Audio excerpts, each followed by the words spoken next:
নিশ্চয় মুসলিম পুরুষ আর মুসলিম নারী, মুমিন পুরুষ মুমিনা নারী, আনুগত্যকারী পুরুষ এবং আনুগত্যকারী নারী, ওয়াসসাদিকিনা ওয়াসসাদিকাত, সত্যবাদী পুরুষ এবং সত্যবাদী নারী। আল্লাহ রাব্বুল আলামিন এক করে আল্লাহ তাআলা এই আয়াতের মধ্যে গুণ দিয়েছেন।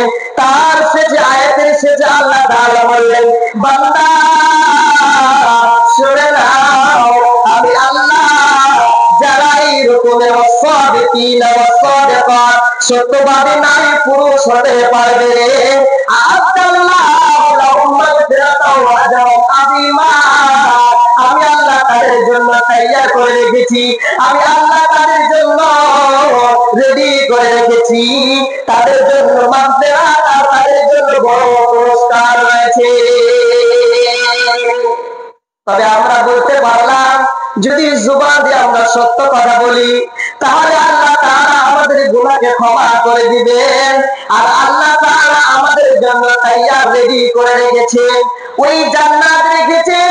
আল্লাহ তাআলা বললেন, বান্দা তোমরা সদা সর্বদা নিজের জবানকে সত্য কথা বলো, নিজের জবানকে মিথ্যা কথা বলো না।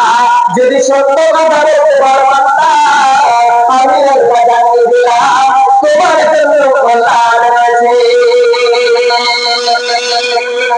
যারা মোবাইলে খাইছে জামানা, ফেসবুকে খাইছে জামানা, মোবাইলে খাইছে জামানা, ফেসবুকে খাইছে, আরে অল্প বয়সে নারী পুরুষ প্রেমে